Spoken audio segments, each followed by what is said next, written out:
And I guess we'll start with the obvious, the New York Yankees. Not to say it's a horrible start, but it's a horrible start. It's, they're right now they're sitting 10-13, fourth place in the division. Obviously still very early in the season. Cashman's kind of came out and said that, it's still early. The team, is going to get on a nice run, not hitting the panic button. But, Dave, at 10-13, what are the things the Yankees are doing, or I should say they're not doing, that's kind of forced them to be in this position at this point? I mean, it's a lot of things, but,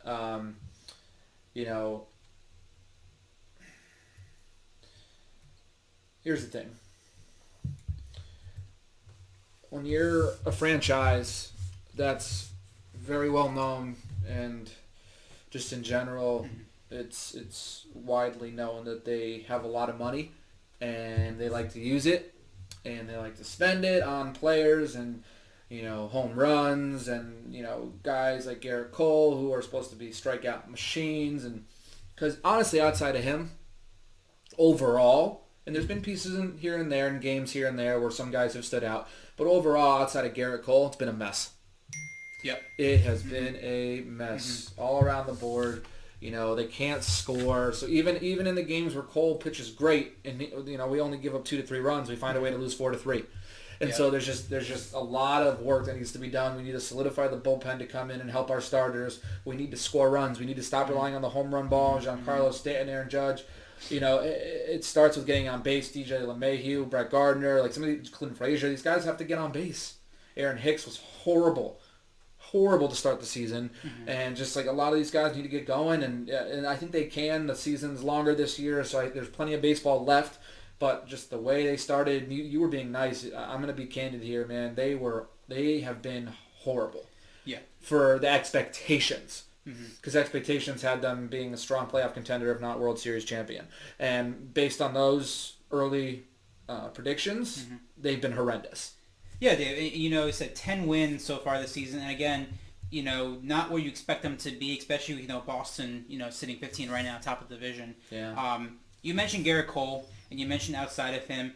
And, I look at the pitching staff, I look at the pitching numbers, and it's kind of a mixed bag on the pitching side. As you said, Garrett Cole's 3-1 right now. He has second most strikeouts in the league and fit with 50 right now. Has a 1.71 ERA. So obviously he's doing what he's been advertised to do. You go down the line here. Kluber 0-2. Has a 4.15 ERA. Domingo Germán 1-2.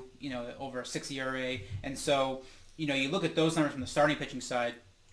Definitely nothing impressive. But you're right, Dave.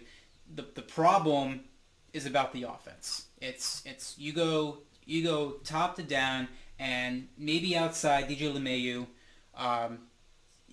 you are seeing what is becoming what's wrong with some of these with the baseball mentality in terms of offense. And it's always been kind of driven home by how Cashman's been trying to put his team together, is about trying to create power lineups and trying to hit the ball at the park to win games. And the reality is, Dave, is that that's only going to work maybe 3 times out of 10.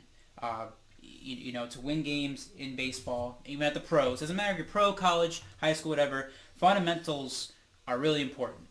And, it's just about driving in runs, about getting on base, stealing bases. I mean, Dave, you look at these numbers. I mean, they're 27th right now in runs scored. They're 28th in batting average and 28th in slugging percentage.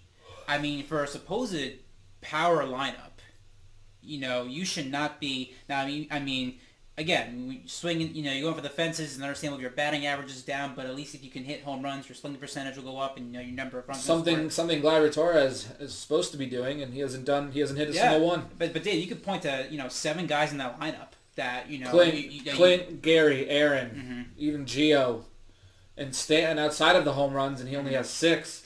Yeah, and I said, I think about Brett Gardner, and again, he's been, a long-time Yankee. He's always found a way to stay in pinstripes, even though he's always been looked at as a potential asset in some sort of trade or just, easy money to free up. But, he's never meant to be necessarily always been a strong home run hitter, but he does his part, I think, to kind of get on base. And like I said, DJ LeMahieu, and those 2 guys, I think, for the most part, you expect to kind of do that more fundamental kind of approach.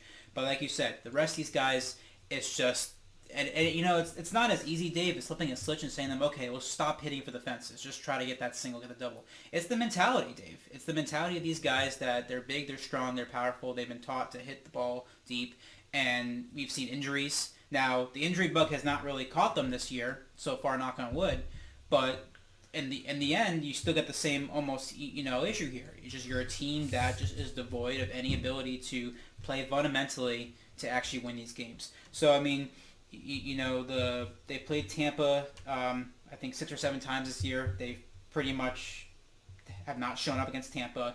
They're ahead in the division. You mentioned Toronto's a team that might surprise in the division. Their pitching is actually so far what's been holding them up pretty well. They're 4th in ERA in pitching, sitting 500. But we'll mention the Boston Red Sox, and we just talk about offense, Dave. What the Yankees are not doing offensively is what Boston is doing offensively. Yeah. They're first in batting average right now. They're tied second in runs, third in on-base percentage, and they're first in the league in slugging. So I mean, they're covering all their bases, no pun intended. They're getting the job done offensively. Yep. Again, pitching obviously, we'll kind of see how that shakes out. A lot of people thought Boston was going to be in a rebuild year this year, and again, still in April. We'll see.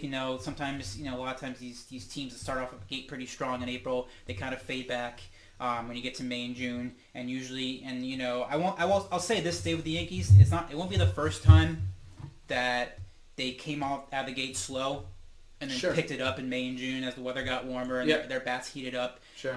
If they can stay away from injuries, if they can find ways just to squeak out, a little more on the ground instead of trying to hit the long ball, I think they'll get themselves back into the thick of it.